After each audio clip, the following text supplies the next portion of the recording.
Thumbelina.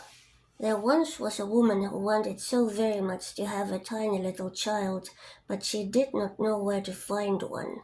So she went to an old witch and she said, I have set my heart upon having a tiny little child. Please, could you tell me where I can find one? Why, that's easily done, said the witch. Here is a grain of barley for you, but it isn't at all the sort of barley that farmers grow in their fields, or that the chickens get to eat.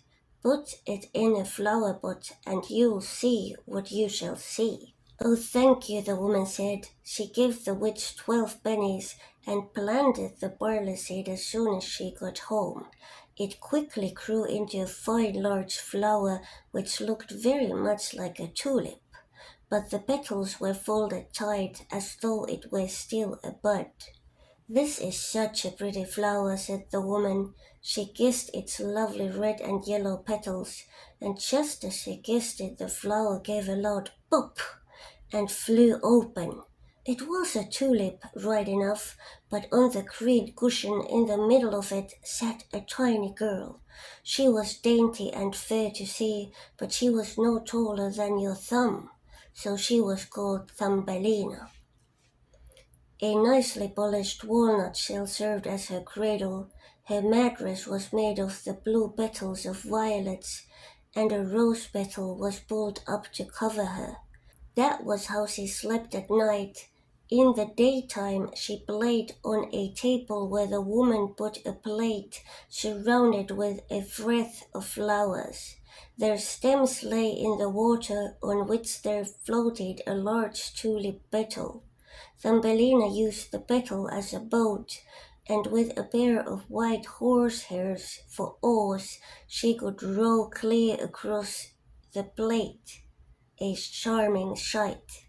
She could sing too. Her voice was the softest and sweetest that anyone ever has heard.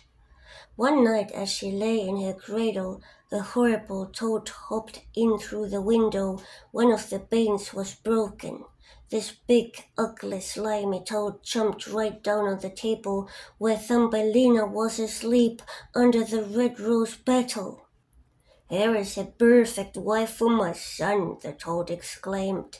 She seized upon the walnut shell in which Thumbelina lay asleep and hopped off with it, out the window and into the garden. A big broad stream ran through it, with a muddy marsh along its banks, and here the toad lived with her son. Oh, he was just like his mother, slimy and horrible. Gux, gux, brux, brux, was all that he could say when he saw the graceful little girl in the walnut shell. Don't speak so loud, or you will wake her up, the old toad told him. She might get away from us yet, for she's as light as a puff of a swan's down. We must put her on one of the broad water lily leaves out in the stream. She's so small and light that it will be just like an island to her, and she can't run away from us while we are making our best room under the mud ready for you two to live in. Many water lilies with broad green leaves grew in the stream, and it looked as if they were floating on the surface. The leaf which lay furthest from the bank was the largest of them all, and it was to this leaf that the old toad swam with the walnut shell which held Thumbelina. The poor little thing woke up early next morning, and when she saw where she was, she began to cry bitterly. There was water all around the big green leaf, and there was no way at all for her to reach the shore. The old toad sat in the mud, decorating a room with green rushes and yellow water lilies to have it looking its best for her new daughter-in-law. Then she and her ugly son swam out to the leaf on which Thumbelina was standing. They came for her pretty little bed, which they wanted to carry to the bridal chamber before they took her there. The old toad courtesied deep in the water before and said, Meet my son. He's to be your husband, and you will share a delightful home in the mud. "Eggs, eggs, eggs, eggs," was all that her son could say. Then they took the pretty little bed and swam away with it. Left all alone on the green leaf, Thumbelina sat down and cried. She did not want to live in the slimy toad's house, and she didn't want to have the toad's horrible son for her husband. The little fishes who swam in the water beneath her had seen the toad and heard what she had said, so up bobbed their heads to have a look at the little girl. No sooner had they seen her than they felt very, very sorry that anyone so pretty should have to go down to live with the hideous toad. No, that should never be. They gathered around the green stem which held the leaf where she was and gnawed it in two with their teeth. Away went the leaf down the stream, and away went Thumbelina far away where the toad could not catch her. Thumbelina sailed past many a place, and when the little birds in the bushes saw her, they sang, "What a darling little girl!" The leaf drifted further and further away with her, and so it was that Thumbelina became a traveler. A lovely white butterfly kept fluttering around her, and at last alighted on the leaf because he admired Thumbelina. She was a happy little girl again, now that the toad could not catch her. It was all very lovely as she floated along, and where the sun struck the water it looked like shining gold. Thumbelina undid her sash, tied one end of it to the butterfly, and made the other end fast to the leaf. It went much faster now, and Thumbelina went much faster too, for of course she was standing on it. Just then a big Maybug flew by and caught sight of her. Immediately he fastened his claws around her slender waist and flew with her up into a tree.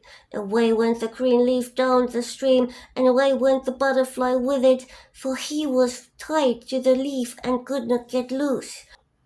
My goodness, how frightened little Thumbelina was when the Maybug carried her up in the tree, but she was even more sorry for the nice white butterfly she had fastened to the leaf, because if he couldn't free himself, he would have to starve to death. But the Maybug wasn't one to care about that. He sat her down on the largest green leaf of the tree, fed her honey from the flowers, and told her how pretty she was, considering that she didn't look the least like a Maybug. After a while, all the other Maybugs who lived in the tree came to pay them a call.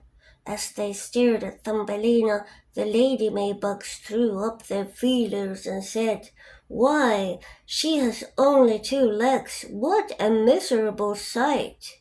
"She hasn't any feelers," one cried. "She's pinched in the waist. How shameful! She looks like a human being. How ugly she is," said all the female Maybugs. Yet Thumbelina was as pretty as ever. Even the Maybug who had flown away with her knew that, but as every last one of them kept calling her ugly, he at length came to agree with them and would have nothing to do with her. She could go wherever she chose. They flew down out of the tree with her and left her on a daisy, where she sat and cried because she was so ugly that the Maybugs wouldn't have anything to do with her.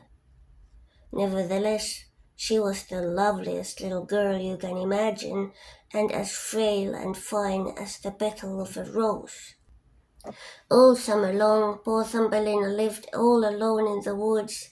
She wove herself a hammock of grass and hung it under a big burdock leaf to keep off the rain. She took honey from the flowers for food and drank the dew which she found on the leaves every morning. In this way the summer and fall went by.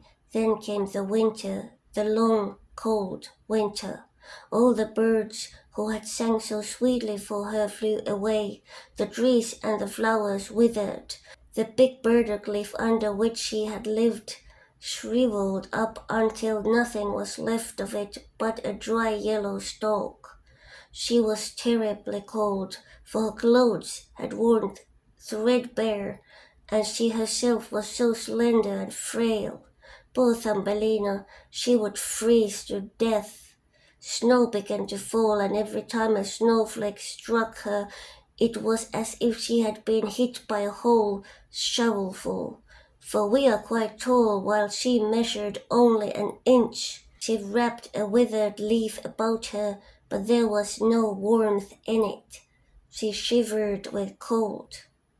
Near the edge of the woods where she now had arrived was a large grain field, but the grain had been harvested long ago.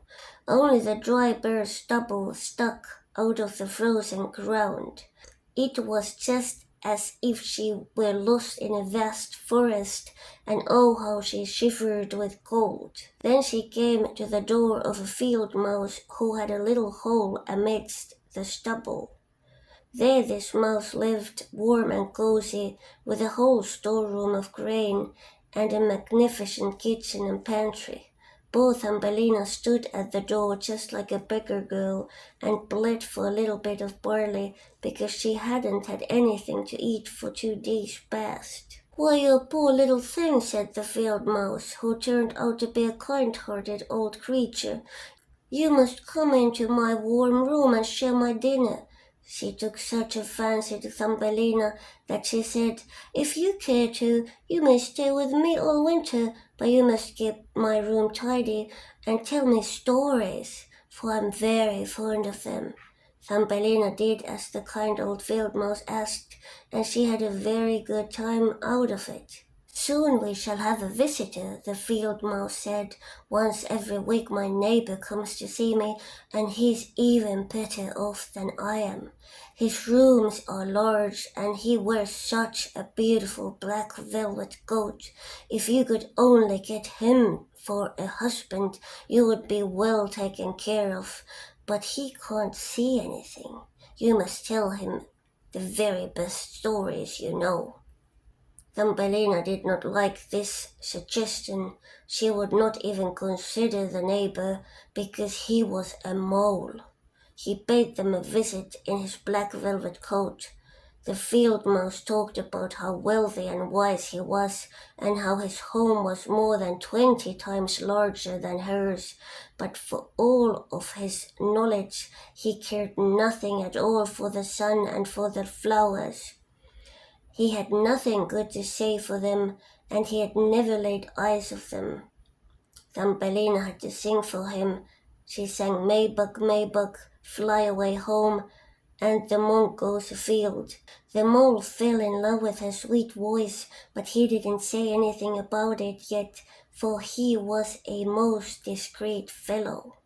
He had just dug a long tunnel through the ground from his house to theirs, and the field mouse and Thumbelina were invited to use it whenever they pleased, though he warned them not to be alarmed by the dead bird which lay in this passage. It was a complete bird with feather and beak.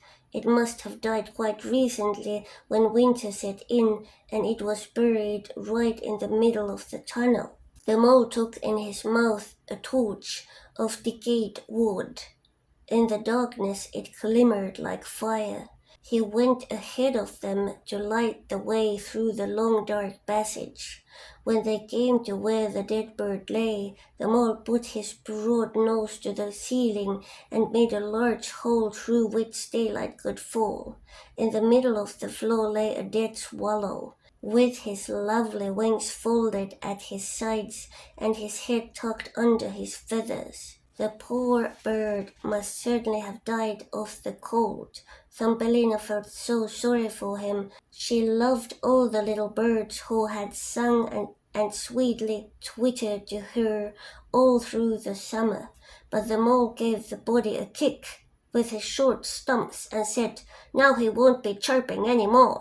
What a wretched thing it is to be born a little bird. Thank goodness none of my children can be a bird, who has nothing but his chirp chirp, and must starve to death when winter comes along."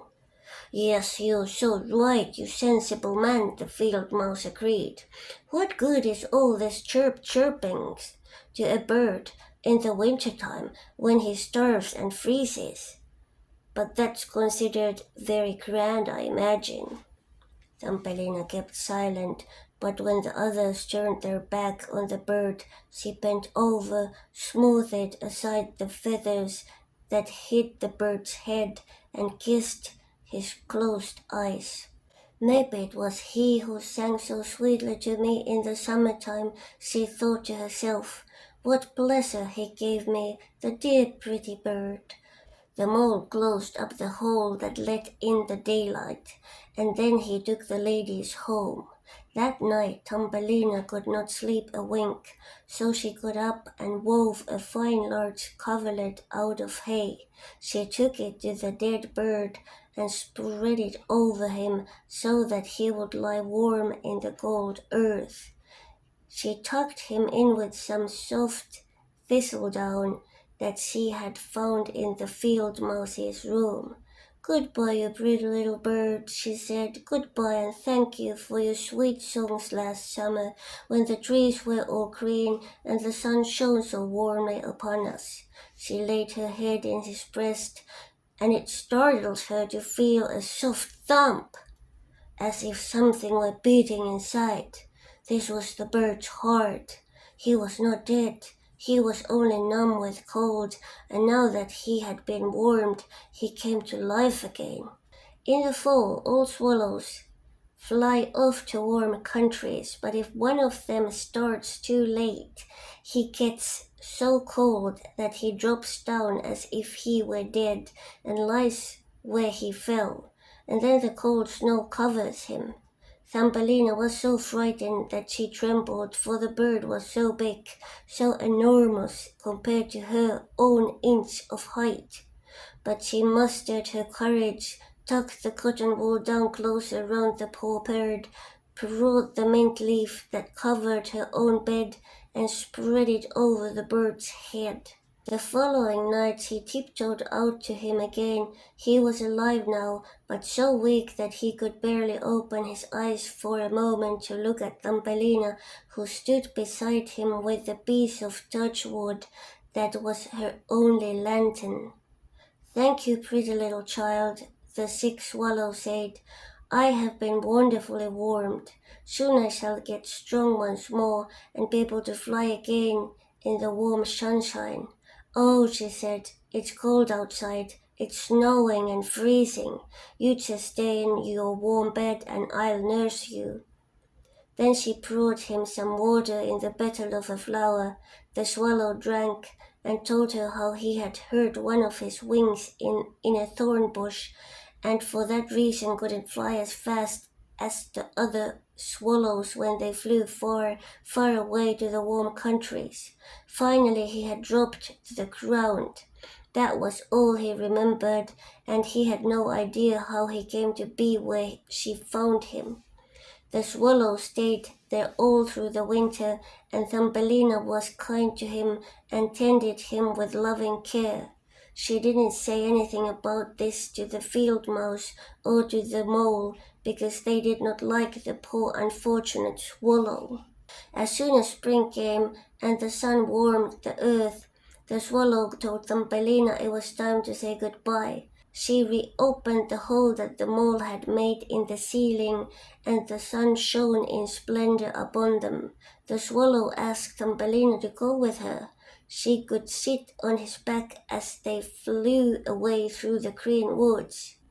But Thumbelina knew that it would make the old field mouse feel badly if she left like that, so she said, "No, I cannot go." Fare you well, my good and pretty girl," said the swallow as he flew into the sunshine. Tears came into Thumbelina's eyes as she watched him go, for she was so fond of the poor swallow. "Chirp, chirp," sang the bird as he flew into the green woods. Thumbelina felt very downcast. She was not permitted to go out in the warm sunshine. Moreover, the grain that was sown in the field above the field mouse's house grew so tall that the poor girl who was only an inch high. It was like a dense forest. You must work on your treasury this summer, the field mouse said, for their neighbor, that loathsome mole in his black velvet coat, had proposed to her. You must have both woolens and linens, both bedding and wardrobe, when you become the mole's wife. Thumbelina had to turn the spindle, and the field mouse hired 4 spiders to spin and weave for her day and night. The mole came to call every evening, and his favorite remark was that the sun, which now baked the earth as hard as a rock, would not be nearly so hot when summer was over. Yes, as soon as summer was past, he would be marrying Thumbelina. But she was not at all happy about it, because she didn't like the tedious mole the least bit. Every morning at sunrise and every evening at sunset she would steal out the door. When the breeze blew the ears of crane apart, she could catch glimpses of the blue sky. She could dream about how bright and fair it was out of doors, and how she wished she would see her dear swallow again. But he did not come back, for doubtless he was far away, flying about in the lovely green woods. When fall arrived, Thumbelina's whole treasury was ready. Your wedding day is 4 weeks off, the field mouse told her, but Thumbelina cried and declared that she would not have the tedious mole for a husband. Fiddlesticks, said the field mouse. Don't you be obstinate, or I'll bite you with my white teeth.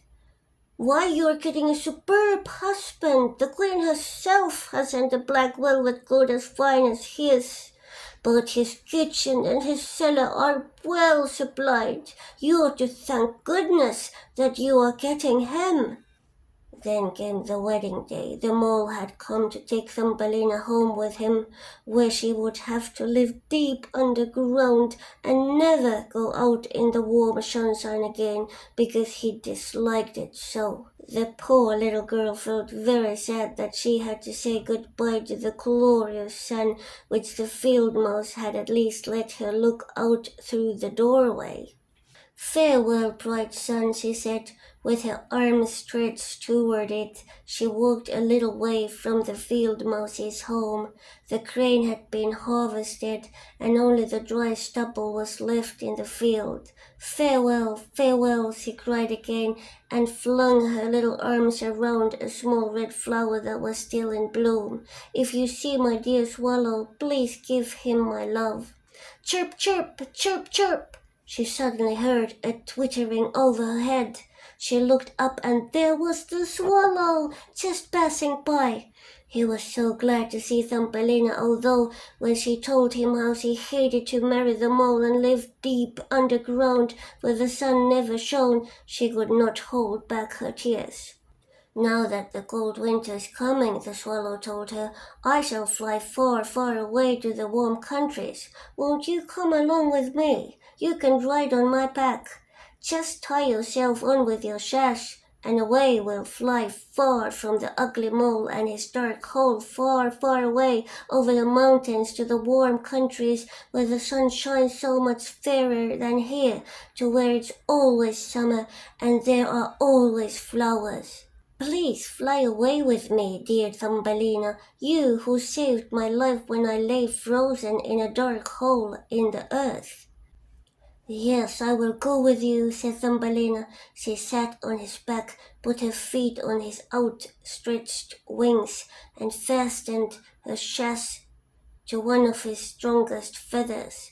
Then the swallow soared into the air over forests and over lakes, high up over the great mountains that were always capped with snow. When Thumbelina felt cold in the chill air, she crept under the bird's warm feathers with only her little head stuck out to watch all the wonderful sights below.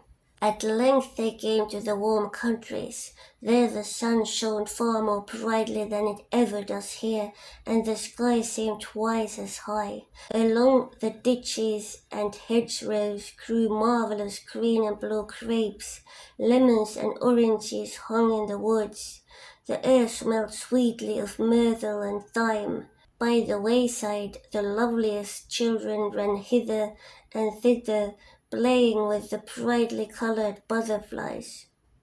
But the swallow flew on still further, and it became more and more beautiful. Under magnificent green trees, on the shore of Blue Lake, there stood an ancient palace of dazzling white marble. The lofty pillars were wreathed with vines, and at the top of them many swallows had made their nests. One nest belonged to the swallow who carried Thumbelina. "This is my home," the swallow told her. "If you will choose one of those glorious flowers in bloom down below, I shall place you in it, and you will have all that your heart desires." "That will be lovely," she cried, and clapped her tiny hands. A great white marble pillar had fallen to the ground, where it lay in three broken pieces. Between these pieces grew the loveliest large white flowers. The swallow flew down with Thumbelina and put her on one of the large petals. How surprised she was to find in the center of the flower a little man, as shining and transparent as if he had been made of glass. On his head was the daintiest of little gold crowns. In his shoulders were the brightest shining wings, and he was not a bit bigger than Thumbelina. He was the spirit of the flower. In every flower there lived a small man or woman just like him, but he was the king over all of them. "Oh, isn't he handsome?" Thumbelina said softly to the swallow. The king was somewhat afraid of the swallow, which seemed a very giant of bird to anyone as small as he. But when he saw Thumbelina he rejoiced, for she was the prettiest little girl he had ever laid eyes on. So he took off his golden crown and put it on her head. He asked if he might know her name, and he asked her to be his wife, which would make her queen of all the flowers. Here indeed was a different sort of husband from the toad's son and the mole with his black velvet coat. So she said yes to this charming king. From all the flowers trooped little ladies and gentlemen delightful to behold. Every one of them brought Thumbelina a present, but the best gift of all was a pair of wings that had belonged to a large silver fly. When these were made fast to her back, she too could flit from flower to flower. Everyone rejoiced as the swallow burst above them in his nest and sang his very best songs for them. He was sad though, deep down in his heart, for he liked Thumbelina so much that he wanted never to part with her. "You shall no longer be called Thumbelina," the flower spirit told her. "That name is too ugly for anyone as pretty as you are. We shall call you Maya." "Goodbye, goodbye," said the swallow. He flew away again from the warm countries, back to far-away Denmark, where he had a little nest over the window of the man who can tell you fairy tales. To him the bird sang, "Chirp, chirp, chirp, chirp," and that's how we heard the whole story.